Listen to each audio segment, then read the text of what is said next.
পত্রিকা থেকে কবিতা পাঠ। এই পর্বে আমরা এখন কবিতা পড়ব।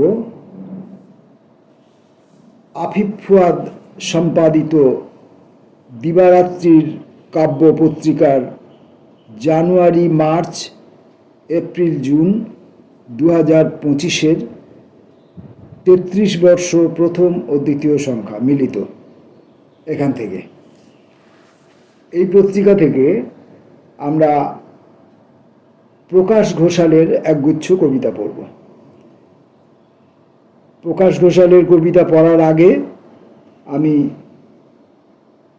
আরেকবার বলে নিই যে কবিতা পাঠে অন্যান্য পৃথিবীর যাবতীয় কাজের মতোই কবিতা পাঠে আমার অদক্ষতা এবং কবিতা সম্পর্কিত বিষয়ে বা অন্যান্য সম্পর্কিত বিষয়ে আমার অশিক্ষা সম্পর্কে আপনারা সকলেই অবহিত আছেন। সেই সবগুলি মাথায় রেখে এই পাঠের সময় আমার যাবতীয় ভুলভ্রান্তির জন্য আমাকে ক্ষমা করবেন আর কবির কবিতাগুলির প্রতি সুবিচার করার চেষ্টা করবেন। প্রকাশ ঘোষালের একগুচ্ছ কবিতা। প্রথম কবিতাটি বিসর্গের পাশে। বিসর্গের পাশে নাভির উপত্যকা। ও মাই গড, কি খুনসুটি হেসে গড়িয়ে পড়ছে দেহাতি আকাশ। এইমাত্র মেঘেরা স্নান সেরে বাড়ি ফিরল অন্ধকারে। ধর্মতলায় ধুনি জ্বালছে গাঁজাখোর বিষণ্ণতা।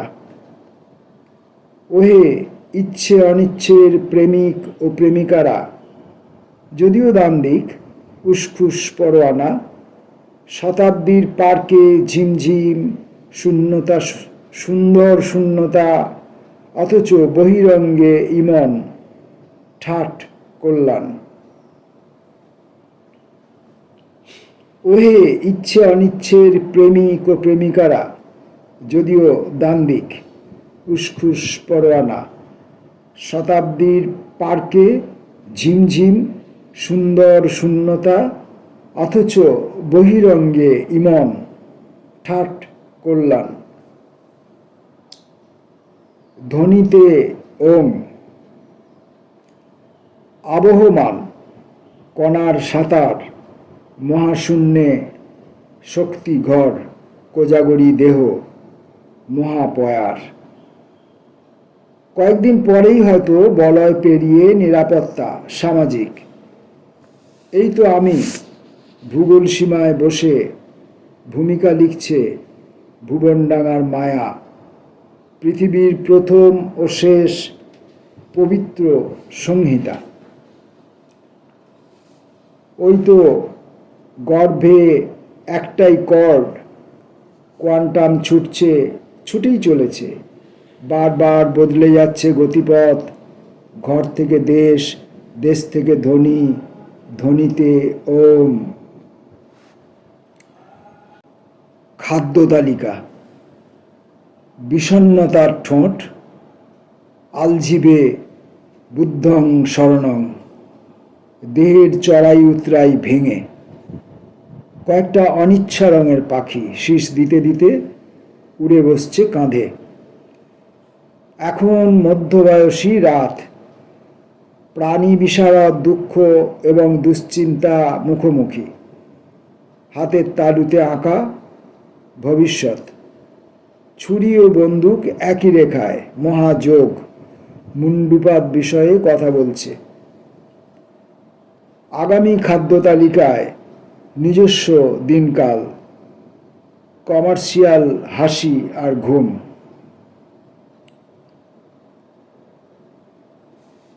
প্রকাশ ঘোষালের কবিতা।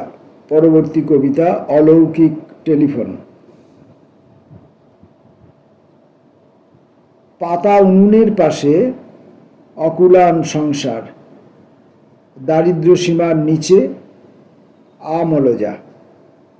বাঁশবনে ঘুমোতে যাওয়ার আগে পৃথিবীর বিছানায় চারাপোনার সাথে চাঁদ খেলছে, কি প্রতিভাবান স্বপ্ন।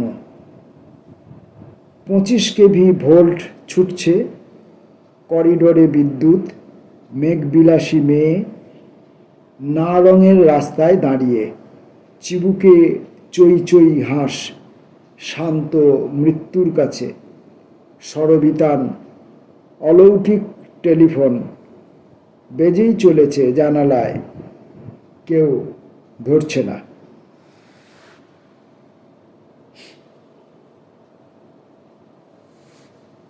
চারকোল।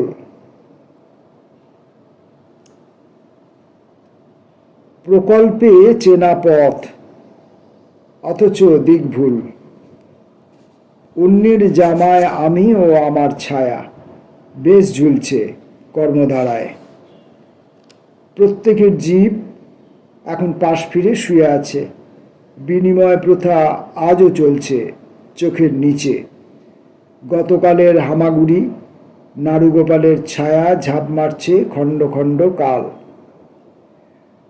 আমাদের হাতঘড়ি বাধা মৃত্যু হাহুতাস, অনুজ প্রতিম শর্করা, হাত পা ছাড়াই বয়স্ক যোগাসন এবং আরশোলার নৃত্যগীত।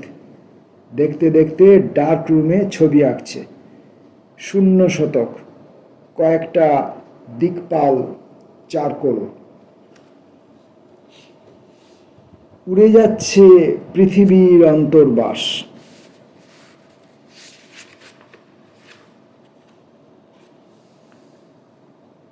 ভাবছি শতাব্দীর জামায় উদাসীন লোগো, অথচ জলের নিচে বেচারা ভূত ও ভবিষ্যৎ।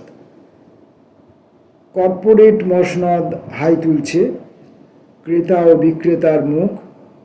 আটতলের কেন্দ্রে যদিও খাবি খাচ্ছে, সাম্য ধ্রুবক নেই। বাঁশবনে শুধু শেয়ালের বাঁশি, কামিনী ঘোর, মরে যাই মরে যাই। শুনতে শুনতে উড়ে যাচ্ছে পৃথিবীর অন্তর্বাস।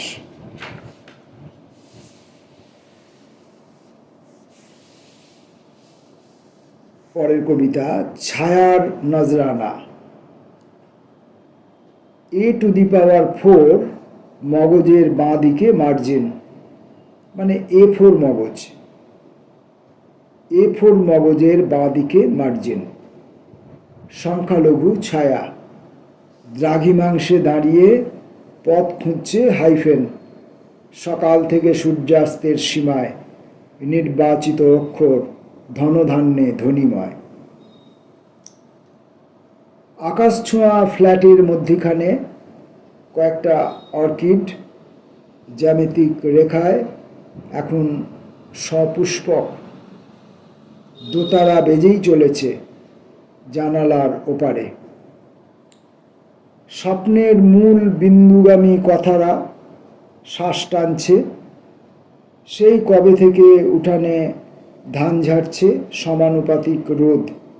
আর কয়েকদিন পরেই হয়তো ছায়ার নজরানা, তৃতীয় গ্রহের প্রকৃতি ও প্রত্যয় ছিটবে চৈতন্যে শান্তিজল। তৃতীয় গ্রহের প্রকৃতি ও প্রত্যয় ছিটবে চৈতন্যে শান্তিজল। আজকের মতো দিবারাত্রির কাব্যপত্রিকা থেকে কবি প্রকাশ ঘোষালের শেষ কবিতাটির নাম খাঁচা। খাঁচা থেকে বেরিয়ে আর এক অন্য খাঁচায়, কক্ষপথে তুমি ও আমি। স্বরবর্ণ অহং ছটফট করছে, কুয়াশার প্রচ্ছদ আঁকা।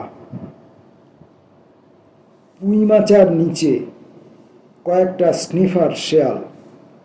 আড়ালে রক্ত আগামী শতক জুড়ে রপ্তানির কথা বলছে। সব কিছু গ্রাফাইট সাংকেতিক। দেশ জুড়ে সব দেহ বিপর্যয় জ্যোতিচিহ্ন। শূন্যতার উষ্ণতা মাপতে মাপতে এখন নাগালের বাইরে। পৃথিবীর সাইটোপ্লাজম স্যাটেলাইট ক্যামেরায়। কপ থুতু আর লালার দ্রবণ সমসত্ত্বে একাকার। ভাব বাচ্চে কথা বলছে স্বয়ং ইন্দ্রিয় ঠাকুর। রাষ্ট্রজনিত দ্রোহ, ময়দানে সুগন্ধি চুমু। গ্লোসাইন polypack, by one get one, দেদার বিক্রি হচ্ছে স্বপ্নে এবং ছায়ায়। প্রকাশ ঘোষালের এই যে কবিতাগুলি আমি পড়লাম,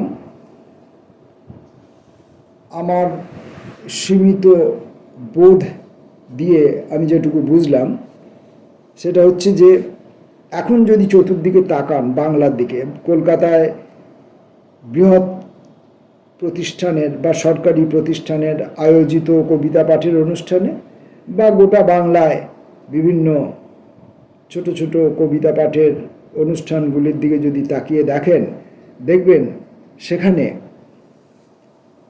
আবৃত্তিকারদের, এখন তার আবৃত্তিকার বলা হয় না, এখন বলা হয় বাচিক শিল্পী, বাচিক শিল্পীদের পরিবেশনার